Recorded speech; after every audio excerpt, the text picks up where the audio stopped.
ওনার যে সোরিয়াসিস, এই শোনেন, উনাকে এখন ভাবতে হবে যে ওনার কোনো রোগ নাই ইনশাআল্লাহ, আলহামদুলিল্লাহ, বুঝতে পারছেন? এবং উনি একেবারে যেভাবে একটা লোক মুমিন শক্তিশালী, আল্লাহ শক্তিশালী মুমিন পছন্দ করেন, তাহলে উনি শক্তি চর্চা করেন না। তাহলে হ্যাঁ, শক্তি চর্চা করে না, এজন্য সে দুর্বল। সে গায়ে রোদ লাগায় না বলেই তার ভিটামিন ডি কম, বুঝতে পারছেন? আর সে এত টেনশন করে সোরিয়াসিসই বানাইতে পারছে, লাভের মধ্যে এই লাভ হয়েছে, না জান্নাত পাইছে না পৃথিবীতে শান্তি পাইছে। রব্বানা আতিনা ফিদ দুনিয়া হয় নাই, আর আখিরাতের হাসানা হবে কিনা সেটা বলা যাচ্ছে না, বুঝতে পারছেন? কারণ ওই যে আল্লাহ বলছে দুর্বল মুমিন আল্লাহ পছন্দ কম করেন, শক্তিশালী বেশি। আল্লাহ বলছে মুমিন হতাশ হয় না, ও তো হতাশার মধ্যে নিমজ্জিত। তাহলে এগুলো আগে ঠিক করতে হবে না? মনে রাখবেন, সোরিয়াসিস এইখানে, বুঝতে পারছেন? এইখানে, ডু আন্ডারস্ট্যান্ড? আইবিএস এখানে।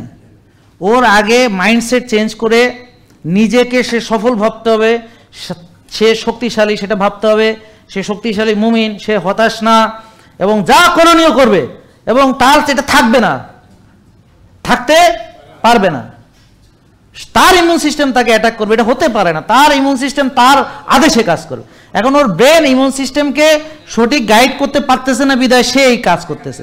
যখন ব্রেনের সাথে ইমিউন সিস্টেমের কানেকশন হবে, then he can guide his immune system, এবং সে যে কোনো জায়গায় হিলিং রিপেয়ার করতে পারে, প্রতিটা মানুষ পারে, বুঝছেন?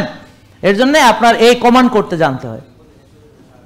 এই কমান্ড আবার যে কেউ বুঝবে না। এই কমান্ড করার জন্য তার ডিপ মেডিটেশন করতে হবে, তার ব্রিদিং এক্সারসাইজ করতে হবে, বুঝতে পারছেন? তার আল্লাহ যে তার সাথে আছে, আল্লাহ যে তার সাথে আছে, কোরআনের আয়াত যে আল্লাহ তো আছে আমার ভিতরে, তাহলে কেন আমি এরকম হব? আল্লাহ তো আমার সাথেই আছে, আমি তো কানেক্টেড।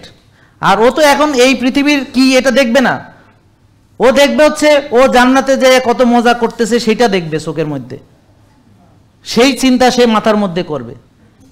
তার বর্তমান সমস্যা সে এটা ওভারলুক করবে এবং করণীয় করবে, এবং সমস্যা আলটিমেটলি কি থাকবে না। ক্লিয়ার? বুঝতে পারছেন ভাই? আরো আছে অনেক কিছু, কিন্তু যেমন কফিয়া নামা করতে হবে, শ্বাসের ছয়টা, আরো কত কি শিখাই দিবে, আপনি ধীরে ধীরে করতে থাকুন। কিন্তু আপনি যে ভালো হবেন এইটা বিশ্বাস এক্ষুনি করতে হবে। এই বিশ্বাস হয়েছে? রাখ, ঠিক আছে, আলহামদুলিল্লাহ। জেকে লাইফস্টাইল, ওষুধ মুক্ত সুস্থ জীবন।